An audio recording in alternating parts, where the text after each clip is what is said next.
ہم سے عبدان نے بیان کیا، کہا ہمیں عبداللہ نے خبر دی، کیا ہمیں یحییٰ بن سعید نے خبر دی، کہا میں نے انس بن مالک رضی اللہ عنہ سے سنا، وہ رسول کریم صلی اللہ علیہ وسلم سے روایت کرتے ہیں۔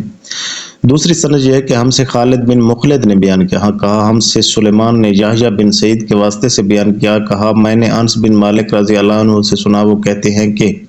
ایک دیہاتی شخص آیا اور اس نے مسجد کے ایک کونے میں پیشاب کر دیا، لوگوں نے اس کو منع کیا تو رسول کریم صلی اللہ علیہ وسلم نے انہیں روک دیا۔